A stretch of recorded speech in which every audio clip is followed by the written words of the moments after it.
არანაირი ხმები არ ეყოფა, ჩვენ გვაქვს ხელმოწერები, ჩვენი უმრავლესობისა და ქართული ოცნების ფრაქციისა, რომლებიც საერთოდ მაგ განხილვაში მონაწილეობას არ იღებენ. ასე ეხმაურება გორის საკრებულოს თავმჯდომარე დავით რაზმაძე საკუთარ იმპიჩმენტის საკითხს, რომელიც ხვალ 12 სექტემბრის საკრებულოს ხდომაზე გავა. რაზმაძე ამბობს, რომ ქართული ოცნების წევრები განხილვაში მონაწილეობას არ მიიღებენ. სტატიას კი, რომელიც New York Times-მა გამოაქვეყნა ნაციონალური მოძრაობიდან დაფინანსებულს უწოდებს. დავით რაზმაძის იმპიჩმენტის საკითხი აპარატში საკრებულოს 12 დეპუტატის ერთობლივი განცხადებით დარეგისტრირდა. ეს ყველაფერი არის ხელოვნურად გამოწვეული, თვითონ ის ტერმინოლოგია, რომელიც ამ ვითომ ჟურნალისტს აქვს სკოტ ანდერსონს, საერთოდ არ გამომიყენებია, ჩემს ლექსიკონში არ არის. ხდლები, ხულიგნები, მიშას ხულიგნები, მიშას ზონდერები შეიძლება მეწოდებინა და მის გვერდზე მდგომი უამრავი ზონდერები იყო და დღესაც არიან.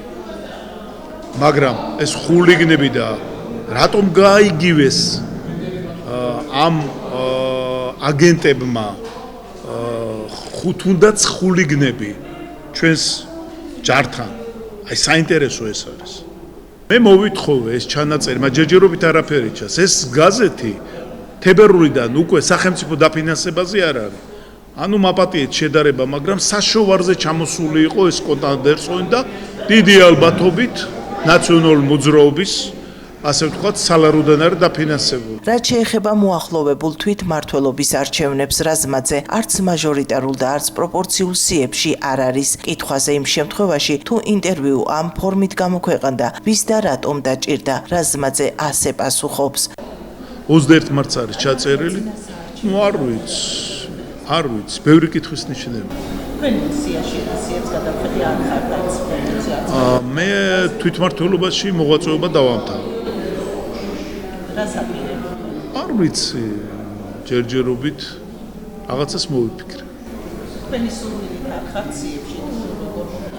ერთობლივი. არც მათ ჰქონდათ ალბათ სურვილი, ვინც სიებს ადგენდა და აღარც მე გამიჩნდა ალბათ. საკრებულოს ქართული ოცნების დეპუტატები ამბობენ, რომ რაზმაძის იმპიჩმენტი არ მოხდება, კოლეგებს კი სექტანტებად მოიხსენიებენ. რა თქმა უნდა, ქართული ოცნების მხრიდან არანაირი მხარდაჭერა არ ექნება, ესენი არიან სექტანტები, უბრალოდ უნდათ რომ რაღაცა ამინდი შექმნა, თუმცა ყველამ კარგად ვიცით, მოსახლეობას უნდათ რომ სრულ ინფორმაცია მიაწოდონ და ყველამ კარგად ვიცით 12-24-ის წინააღმდეგ ვერ წავა გორის მუნიციპალიტეტის მაცხოვრებელმა ადამიანებმა ქართული ოცნების საკრებულოს წევრები უმრავლესობით აირჩია, იმიტომ რომ გორის მუნიციპალიტეტის ის პრობლემები მოგვარებული იყო, რა პრობლემებიც ჩვენ მოსახლეობის წინაშე იდგა. რატომ ვერ წავა ბატონო კობა, იზიარებენ საკრებულოს თავმჯდომარის ამ განცხადებას კომენტარს, რომელიც ერთ-ერთმა გამოცემამ გამოაქვეყნა? ეს ადამიანი განმარტავს ამ თავის ნათქვამს, აქედან გამომდინარე პირველ რიგში ჩვენ კარგად ვიცით, რომ შარშანდელი არის ამოღებული და რაღაცა სიტყვებია შეკერილი. შეგახსენებთ, რომ გორის საკრებულოს თავმჯდომარის ინტერვიუ, რომელიც New York Times-ში გამოქვეყნდა, დავით რაზმაძე ამბობს, რომ რუსები გორში მშვიდობის უმყოფელებად მოვიდნენ და მადლობა ღმერთს, რომ ასე მოიქცნენ, რადგან მიშას ხულიგნები მთელ ქალაქს ძარცვავდნენ.